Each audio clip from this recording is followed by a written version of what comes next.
اليوم صار في اختلاف كتير كبير زمني بين السوريين نفسهم، ما بين السوري اللي عايش جوات سوريا والسوري اللي عايش برا سوريا. هيدا الاختلاف واسع وكبير حتى على مستوى الفكر والثقافة.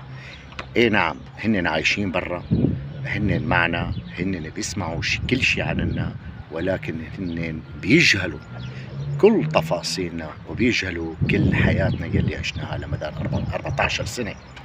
هل لأنه هن يعني حدا أنه ما بيهمه؟ لا، ولكن الظرف هو حكم عليهم هيك. الظرف يلي حكم عليهم أنهم يطلعوا برا البلد، والظرف حكم عليك أنك تضل جوا البلد. فأنت مو بإيدك ولا هو بإيده. هل هذا هو انتقاد للمغتربين اللي برا؟ لا أبدا، ما في أي نقد سلبي، ولكن هي ظروف اجتماعية. يعني اللي عاش 14 سنة أو 13 سنة بأوروبا وأخذ جنسية البلد، والرجل اشتغل على حاله وعمل على حاله، فخلص انتهى كل شيء. هو لما رح يجي لهون انت رح تشوفه بعين مو المغترب، بعين غريبة جدا عليك. وين انت وين هو؟ انت ضليت على مدار 14 سنة ثابت، ما تطورت، ما قدرت تتغير، بحكم الظرف، بحكم الحرب. عايش على كهرباء اجت وكهرباء ما اجت، على 9 ساعات قطع وربع ساعة وصل، على طابور الغاز وطابور السمنة وطابور ما بعرف مين، وعلى اجر الراتب وما اجر راتب، وهيك 14 سنة.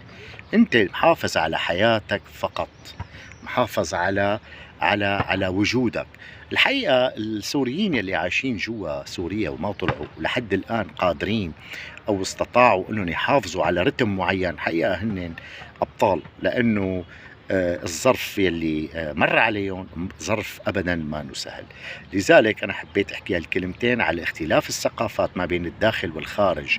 أي نعم، أنت تخيل حتى لما بتحكي مع الشخص اللي عايش برا، بتلاقيه غريب عنك، بيقول لك نعم شو عم بيصير، بيقول لك ولو معقول، عرف شلون انه هو بعيد. ففي ناس بتلاقيهم لا، هن معك بلحظة بلحظة وبتفاصيلهم وقلبهم معك، في قلبهم معك او قلبهم مع البلد.